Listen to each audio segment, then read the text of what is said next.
Welcome to the official Seagard Associates podcast. The foregoing content has been provided for informational purposes only and doesn't constitute investment advice. You should not use the information provided in this podcast as the foundation of any investment. Please consult with your investment professional. The entrepreneur and the steward of capital. The transition from one to the other is less intuitive than it seems. As we work with more and more entrepreneurs around the world, we find a number of key differences between them and portfolio investors. By nature, entrepreneurs feel that they can succeed in anything if they put their minds to it, so they do not initially see any obstacle to taking on new responsibilities as their family's steward of capital. But in fact, we believe that the qualities that made them successful entrepreneurs are seldom the same ones that make successful stock market investors. The two have overlapping talents, of course, but we observe that each would often benefit from focusing on the activity that best fits their personality. Furthermore, since entrepreneurs have had most of their net worth tied up in one business, and they have often limited investing experience beyond that, the anticipation of becoming responsible for a patrimony made up of diverse assets over which they have no management control will create anxiety, even if it's not always acknowledged at first. It is well known that the stock market is driven by greed on the one hand and fear on the other, and the stock market investor's skill consists of navigating between these two emotions with a clear head.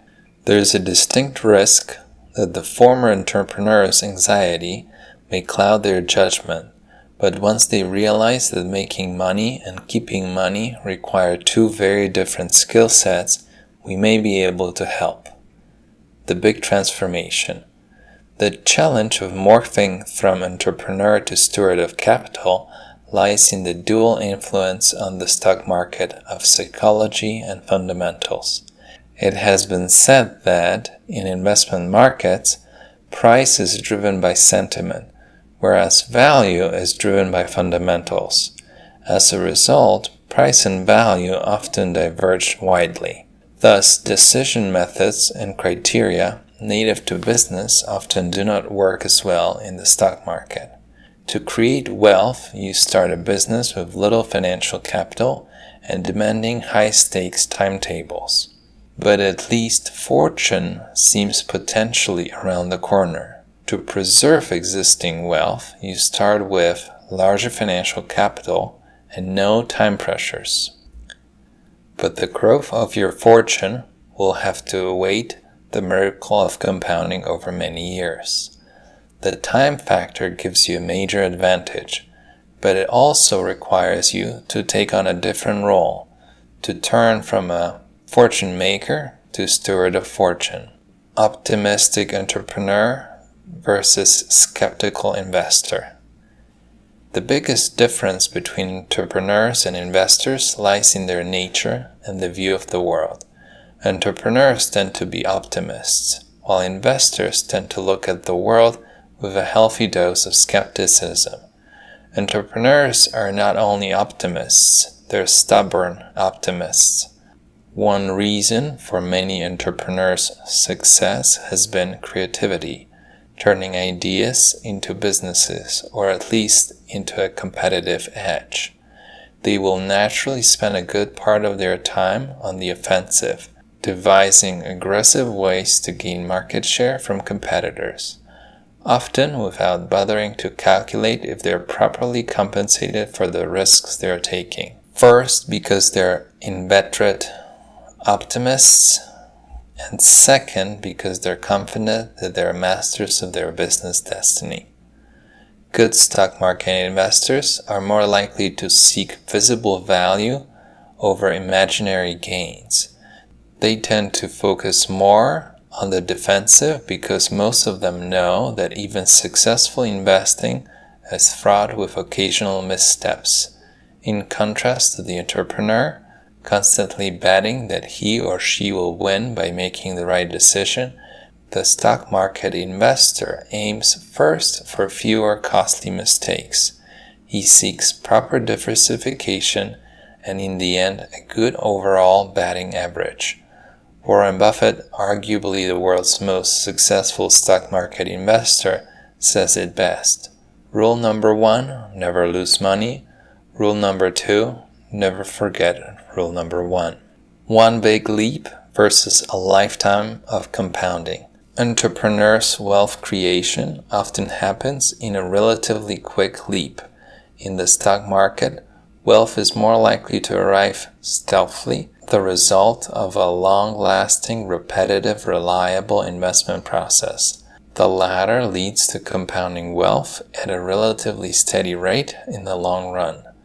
To quote Warren Buffett again, "My wealth has come from a combination of living in America, some lucky genes, and a compound interest." The Daily Quote Challenge and the Market Folly. Recently, an entrepreneur turned venture capitalist told me how he tried to dabble in stock investing and failed. His returns weren't terrible, but he couldn't handle one key aspect of it, the daily price quotes. When he started businesses or invested in companies, he didn't rely on price quotes as the indicator of success. Instead, he worked with regular reports, meetings with management, and a continuous flow of information about how the business was actually doing. This fundamental information gave him comfort and peace of mind about his investments. In contrast, stock market investors' judgment is constantly challenged by short-term price fluctuations that seem to temporarily contradict their long-term fundamental analysis.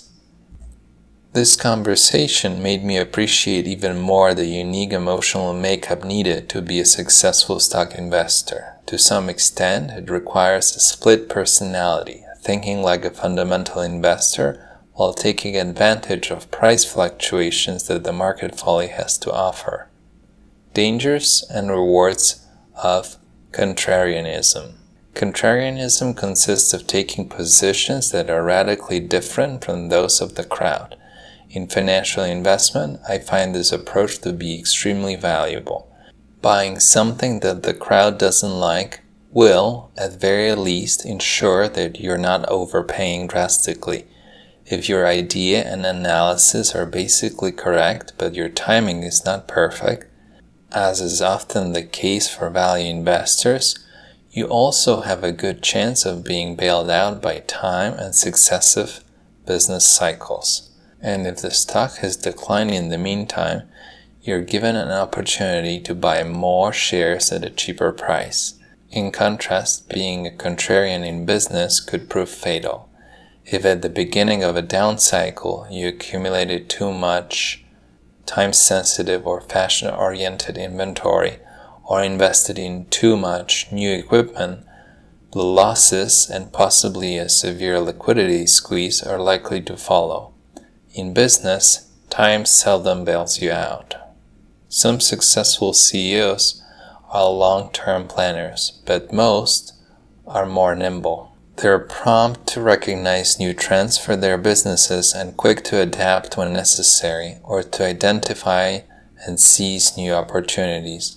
For this reason, despite their theoretical long-term time commitment, business owners, executives tend to have better instincts for trading than for stock market investing. Unfortunately, in our team's long stock market experience, we have seen few sustainable fortunes made by short-term trading. Good understanding of the business versus poor understanding of the market's perception of it. Long-term successful investing may require more than recognizing a good business.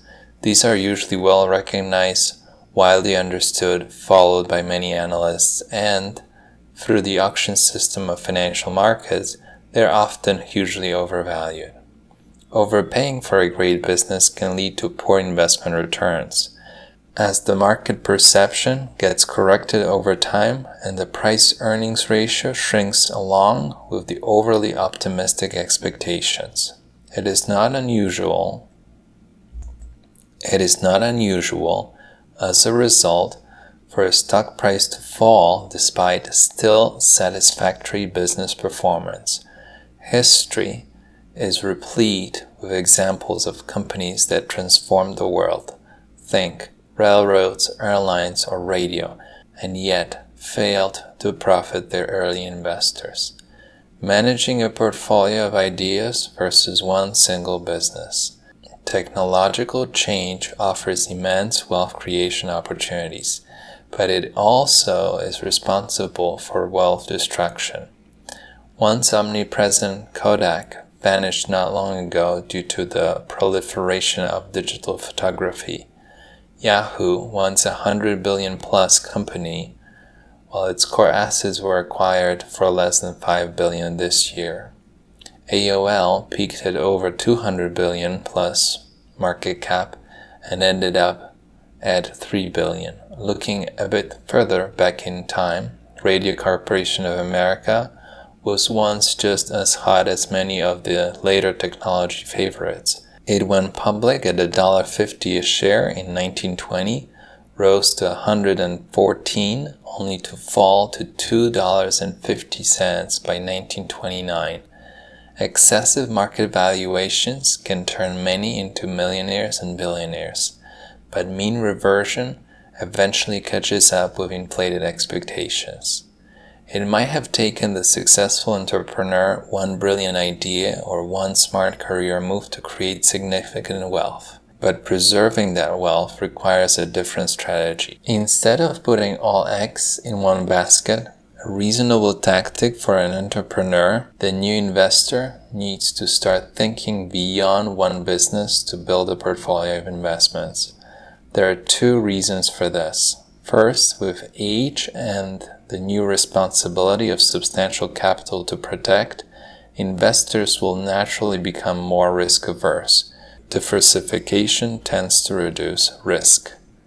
Second, the entrepreneur turned investor will relinquish considerable control. When something fails to develop according to plan in your enterprise, you can react and fix it. With your portfolio companies, your only recourse is to bail out by selling. The consolation is that the shares of listed companies are relatively liquid and you don't have to spend months looking for an elusive buyer. Warren Buffett says, "I'm a better investor because I'm a businessman, and I'm a better businessman because I'm an investor." As an entrepreneur, you already have a higher, healthier risk tolerance than most stock market investors. You're also more aware and curious about new opportunities, and especially if you have negotiated the sale of your venture, you understand that realizing value requires a willing buyer. All those qualities prepare you better for including wise investing among your wealth preservation strategies. The real question is whether you will put them to better use as a budding stock market investor or as the astute client of a professional portfolio manager. Thank you for joining us today. Please check in for the next podcast.